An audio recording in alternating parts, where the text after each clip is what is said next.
Hello students. उम्मीद करता हूँ सब लोग अच्छे होंगे और अपनी अच्छे से पढ़ाई करना भी स्टार्ट कर दी होगी। नहीं करिए तो बेटा करना स्टार्ट कर दीजिएगा। जैसा कि आप लोगों को सबको मालूम हो चुका है कि हमारा जो नीट का एग्ज़ाम था वो कैंसिल हो चुका है। हमने जितनी भी मेहनत की थी 1 साल में 2 साल में, वो सब बेकार जा चुकी है, ऐसा आपका मानना है। लेकिन कहीं न कहीं सब अच्छे के लिए होता है। जो मेरा मानना है वो इसलिए है कि बेटा अगर आपने 2 साल मेहनत की, मानता हूँ, दुःख हमें भी होता है कि भई बच्चा ये सोच के मेहनत करता है कि इस बार फाइनल है, दोबारा नहीं पढ़ना पड़ेगा। कुछ बच्चा घूमने के लिए चले गए थे, अपना पता था उनको सिलेक्शन हो चुका, कोई टेंशन लेने की ज़रूरत नहीं है। अचानक से गुड न्यूज़ दे दी बीच में एनटीए ने कि आपका पेपर कैंसल हो गया, दोबारा से कंडक्ट किया जाएगा। तो फिर से वो सारी चीज़ें फिर से उठाना, फिर उनको रिकॉल करना, फिर दोबारा दिल के अंदर ये भी थॉट आता है कि होगा, नहीं होगा, है ना? बहुत सारे फैक्टर्स आने लगते हैं, टेंशन होने लगती है। बट बेटा जब पेपर लीक हुआ है तो पेपर लीक होने से कहीं न कहीं आपके ऊपर बहुत फ़र्क पड़ने वाला था। जैसे आपके 600 साढ़े 600 नंबर आ रहे थे, और अगर ये पेपर जो लीक हुआ, जिन बच्चों ने मेहनत नहीं करी उनके घर पे ये पेपर जा चुका है, वो घर बैठे मेहमान बन चुके हैं वो, तो उनको कुछ करना नहीं था, जाके पेपर में सीधा टिक मारना था और आंसर उनके सामने रखा हुआ था। तो उन जिन बच्चों ने मेहनत नहीं की वो बच्चे आपकी सीट को छीन कर लेके जाते हैं, तो कट ऑफ आ ही जाती, जिससे आप साढ़े छः सौ नंबर पे भी आप एमबीबीएस कॉलेज को नहीं ले पाते। जो आपका सपना था वो पूरा नहीं हो पाता। तो बताइए, अगर इस तरीके से 10 से 20 हज़ार बच्चे अगर ऐसे हो जाते, तो क्या आपको अच्छा मेडिकल कॉलेज मिल पाता? नहीं ना। तो जब नहीं मिल पाता तो आपको कितनी हताश होते, कितने दुःख होते कि इतना मार्क्स लाने के बाद भी हमको मेरा मन का कॉलेज नहीं मिल पा रहा है, मेरे को एमबीबीएस नहीं मिल पा रहा है। तो अब आप खुद आइडिया लगाइए, अगर ये पेपर कैंसल हुआ है तो बहुत बड़े स्केल पे धांधलेबाज़ी हुई है। जो एनटीए ने सोचा है कि इससे पहले कि ये चीज़ें बाहर निकल के आएँ, उससे पहले पेपर को कैंसल कर दिया जाए। दूसरा, अगर पेपर कैंसल हुआ है तो कुछ बड़ा ही हुआ है लार्ज स्केल पे, वरना अगर छोटी-मोटी चीज़ें होती जैसे लास्ट ईयर भी हुआ था, तो एनटीए ने उसको पेपर को कैंसल नहीं किया था। तो उनको भी मालूम है कहीं न कहीं बहुत बड़ी चीज़ें खराब हुई हैं, जिसका ज़िम्मेदार एनटीए खुद है। बट क्या कर सकते हैं बेटा, आपके हाथ में भी कुछ भी नहीं है, हमारे भी कुछ नहीं है। तो फिर से बस यही रिक्वेस्ट है, अपना कॉपी पेन उठा लीजिएगा, मेहनत करना स्टार्ट करो। अब बात आती है कि सर कितना समय हमको मिलेगा, कि भई जब हमारा पेपर आएगा तो हमें कितना समय मिलेगा इस पेपर की प्रिपरेशन करने के लिए?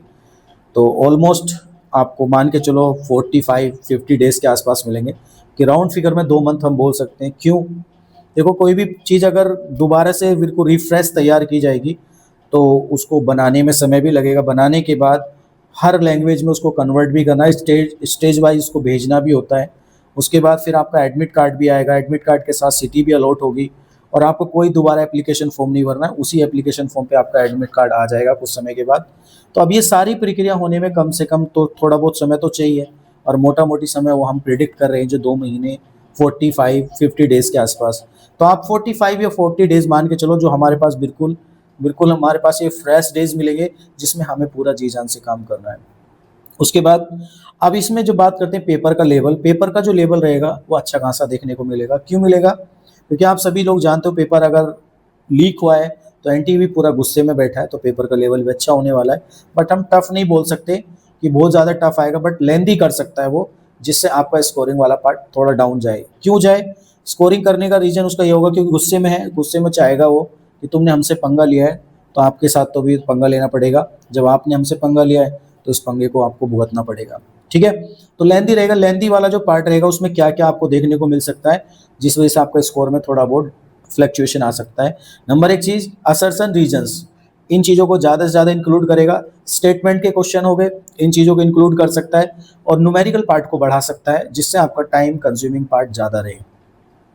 ठीक है? तो इससे क्या, इस टाइप के क्वेश्चन की बेटा अभी प्रैक्टिस करके चले, और थोड़ा-सा बेसिक क्वेश्चन का डेप्थ लेवल क्वेश्चन को बढ़ा के चलें, कि क्वेश्चन को एक डायरेक्ट नहीं पूछेगा, उसमें ट्विस्ट डाल के पूछेगा। तो उसमें थोड़ा टाइम लगा, हो सकता है कि आपको सोचना पड़े, और सोचने पे टाइम जाएगा। इस टाइप के क्वेश्चन की प्रैक्टिस करें, ज़्यादा से ज़्यादा नोट्स निकालो बेटा। जो आपने नोट्स अभी कुछ समय पहले बाँध के रख दिए थे उनको निकालो। निकालने के बाद उनको रिवीजन करना स्टार्ट कर दो, और रिवीजन के साथ-साथ जहाँ भी आप पढ़ते हो, जहाँ भी आप जो भी ऑनलाइन है, ऑफलाइन है, जिस कोचिंग में भी आप पढ़ रहे हो, वहाँ पे जो टेस्ट सीरीज वगैरह है उसको ज्वाइन करके बेटा उनको फुल सिलेबस टेस्ट को देना स्टार्ट कर दीजिएगा, क्योंकि ये सब चीज़ें पॉसिबल हैं, हर कोचिंग में अब होने वाली हैं। ठीक है? तो इनको ज़्यादा से ज़्यादा आपको देना है, और अपना नंबर ऑफ क्वेश्चंस को बढ़ाइए। प्रैक्टिस में बेटा थोड़ा हाई लेवल के क्वेश्चन करना स्टार्ट कर दीजिएगा। लेकिन एक बात दिमाग में रखना बेटा, पेपर टफ होगा तो सभी के लिए होगा और ईज़ी होगा तो सभी के लिए होगा। देखो जैसे इस बार का पेपर हुआ, ईज़ी था तो सबके लिए था, तो कट ऑफ भी प्रेडिक्ट की जा रही थी 620 जाएगी, 630 जाएगी। अगर पेपर का लेवल थोड़ा टफ है, कम हो जाएगी, फ़ायदा आपका ही होने वाला है। और मैं तो चाहता हूँ कि अगर ये सब चीज़ें हो रही हैं तो पढ़ने वाले बच्चे को ही वो सीट मिलनी चाहिए। जो बच्चे मेहनत नहीं करते, जो बच्चे पढ़ना नहीं चाह रहे, उनको घर बैठे अगर सीट मिली तो फिर फ़ायदा क्या? गरीब बच्चा जो मेहनत कर रहा है, जो अच्छा बच्चा स्कोर कर रहा है, उसको मनचाहा जो ड्रीम है वो मिल नहीं पा रहा, तो फिर पढ़ाई का क्या फ़ायदा? तो अगर सीट पे आपका नाम है तो वो आपको मिलनी चाहिए। गवर्नमेंट भी यही चाहती है कि जो बच्चा मेहनती मेहनत कर रहा है, पढ़ रहा है, उसको वो हक मिलना चाहिए। बट कहीं न कहीं लैकिंग है हमारी गवर्नमेंट की भी और हमारी एनडीए की भी, जो इस चीज़ पे ध्यान नहीं दिया उन्होंने कि ये चीज़ें दिन डे बाय डे बढ़ती जा रही हैं। पिछली बार भी हुआ, इस बार भी हुआ, ये क्या सब चल रहा है? तो हम जो मेहनत करें बेटा, बस उस मेहनत को बढ़ा दीजिएगा। और अपने इतने दिन मेहनत किए तो और थोड़े दिन की बात है, थोड़ी-सी और मेहनत कर लो, क्वेश्चन प्रैक्टिस बढ़ा दो। वही पैटर्न, पहले बायोलॉजी को अच्छे से सोल्व करना है, फिर केमिस्ट्री को अच्छे से सोल्व करना है, फिर फिजिक्स को अच्छे से सोल्व करना है। लेकिन करना कैसे है सीक्वेंस में अभी भी आपको बता रहा हूँ। पहले आपको तीनों पोर्शन में सबसे ईज़ी क्वेश्चंस ढूँढ के करने हैं। बायोलॉजी में सबसे ईज़ी कौन है, केमिस्ट्री में सबसे ईज़ी कौन है, फिजिक्स में सबसे ईज़ी कौन है, पहले उनको सबको निपटा दो। फिर उसके बाद जो थोड़ा-सा अप लेवल में फिर उनको निपटाना स्टार्ट करो, फिर टफ लेवल को, जिससे आपका स्कोरिंग पार्ट अच्छा हो जाएगा। अगर 45 क्वेश्चन है तो 45 में से अगर आप 30-35 करने की कैपेबिलिटी रखते हो और अगर पेपर का लेवल अप है, आप बहुत अच्छा स्कोर करके आ रहे हो, घबराने की ज़रूरत नहीं है। समझे? बिंदास होके आराम से काम करो।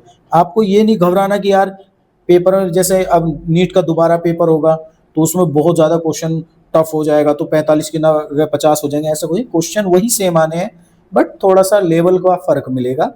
उस लेवल के फ़र्क के लिए उस लेवल के थोड़े से अच्छे क्वेश्चन की प्रैक्टिस करें। सीक्वेंस वही फ़ॉलो करना है।